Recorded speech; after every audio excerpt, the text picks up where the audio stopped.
शिव धनुष का रहस्य। शिव धनुष, जिसे पिनाक या शिव का धनुष भी कहा जाता है, भारतीय पौराणिक कथाओं और रामायण के महाकाव्य में एक अत्यंत महत्वपूर्ण भूमिका निभाता है। ये धनुष भगवान शिव से जुड़ा हुआ है और इसे अलौकिक शक्ति और दिव्यता का प्रतीक माना जाता है। शिव धनुष के रहस्य को समझने के लिए हमें इसके पौराणिक संदर्भ, इसके महत्व और इसके उपयोग से जुड़े प्रसंगों पर ध्यान देना होगा। शिव धनुष की उत्पत्ति। पौराणिक कथाओं के अनुसार शिव धनुष भगवान शिव द्वारा निर्मित एक अद्वितीय अस्त्र है। इसका नाम पिनाक है और इसे शिव ने स्वयं धारण किया था। ये धनुष इतना शक्तिशाली था कि इसे धारण करने वाला योद्धा अपराजय हो जाता। जब भगवान शिव ने इसे निर्माण किया तो इसका उद्देश्य धर्म और सत्य की रक्षा करना था। मिथिला में शिव धनुष का आगमन। रामायण के अनुसार शिव धनुष राजा जनक के पास मिथिला में मौजूद था।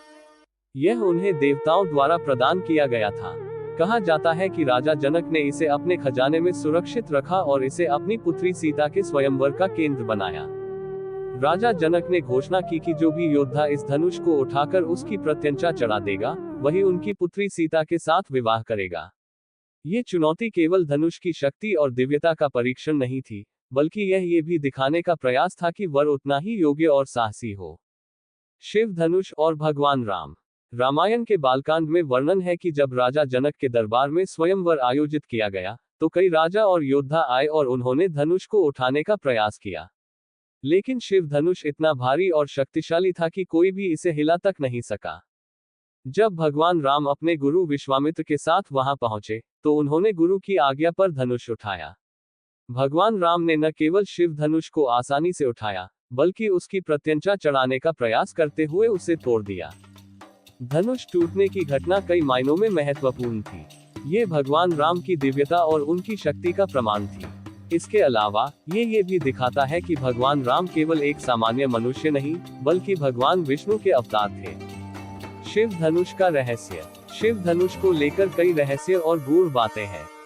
1. अलौकिक शक्ति। शिव धनुष को देवताओं और ऋषियों द्वारा अत्यंत दिव्य माना गया। इसकी शक्ति ऐसी थी कि केवल ईश्वर का अवतार या असाधारण शक्ति वाला व्यक्ति ही इसे उठा सकता था। 2. धर्म का प्रतीक। ये धनुष धर्म और सत्य की रक्षा का प्रतीक था। इसे उठाने का अर्थ था कि व्यक्ति केवल शारीरिक रूप से ही नहीं, बल्कि मानसिक और आत्मिक रूप से भी शक्तिशाली हो।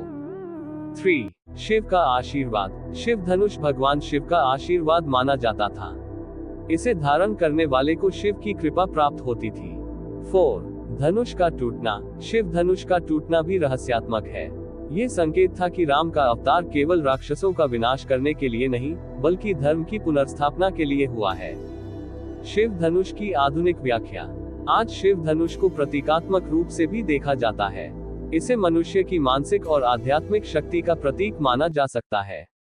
भगवान राम द्वारा इसे तोड़ने का अर्थ यह है कि हर व्यक्ति के अंदर अद्वितीय क्षमता होती है, जिसे पहचानने और विकसित करने की आवश्यकता होती है। रामायण और शिव धनुष का महत्व। रामायण में शिव धनुष की कथा केवल एक घटना भर नहीं है। ये पूरी कथा भगवान राम के चरित्र और उनके उद्देश्यों को स्पष्ट करती है। संपूर्णता का प्रतीक। राम का शिव धनुष उठाना और तोड़ना ये दर्शाता है कि वे केवल एक वीर योद्धा ही नहीं, बल्कि धर्म और सत्य के रक्षक भी हैं। सीता और राम का मिलन। ये घटना राम और सीता के मिलन का माध्यम बनी, जो आगे चलकर रामायण की कथा का आधार है। विश्वास और समर्पण। शिव धनुष हमें ये सिखाता है कि जीवन में किसी भी चुनौती का सामना विश्वास और समर्पण से किया जा सकता है। निष्कर्ष। शिव धनुष केवल एक हथियार नहीं, बल्कि एक प्रतीक है जो धर्म, सत्य और अद्वितीय शक्ति को दर्शाता है। रामायण में इसकी कथा हमें ये सिखाती है कि शक्ति केवल बाहरी नहीं, बल्कि आंतरिक होती है। भगवान राम का इसे उठाना और तोड़ना हमें ये प्रेरणा देता है कि ईश्वर का सानिध्य और सत्य का मार्ग अपनाकर हम जीवन की हर कठिनाई को पार कर सकते हैं।